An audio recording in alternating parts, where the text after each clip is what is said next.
So I've driven this 2010 Audi Q5 through a couple of drive cycles now, and the fuel trims on the bank 2 have not improved. As you can see, over the course of this drive cycle, it's ranged anywhere from -6 to -41%, and bank 1 is -5 to -14, which is still not great.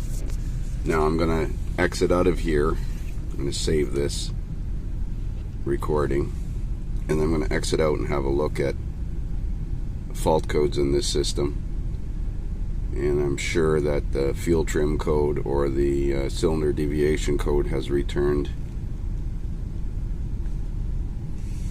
The secondary air injection code is because of the pressure sensor fault, and I'm expecting that tomorrow. But there's a cylinder 5 air fuel ratio imbalance code, and cylinder 5 is on bank 2.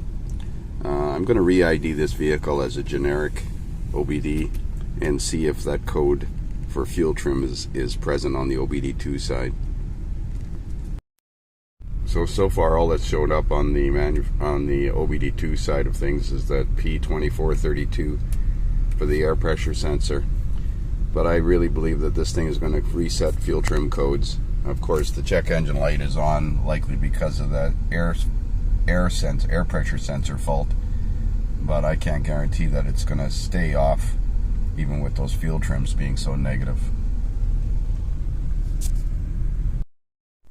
So here's that new pressure sensor I obtained from Volkswagen today to install in this Audi. Its part number is changed up to 06L906052. I think the other one was 06A906052. Now I suspect that this thing freezes in cold weather because it's mounted sideways like so, and any moisture that condenses in it might freeze inside the sensor like it does on some map sensors and EGR pressure sensors that are mounted incorrectly. It should be mounted facing down so any moisture would drain out of it, but unfortunately that's the way it was designed. I'm sure it's not a problem in California. Well, we're going to try and see if we can get it in there now, because it's a little bit of a challenge to get at. So back pinning the new sensor now at an idle with the air pump not running. It's running at 2.48 volts, 2.47 volts. Now the challenge to get it plugged back into that port.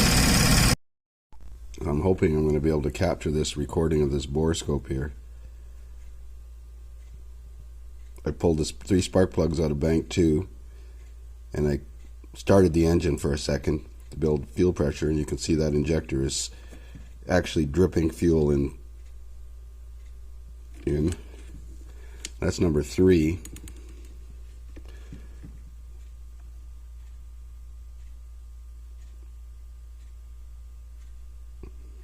That one looks okay. But definitely number 3. Let's go back to this cylinder again.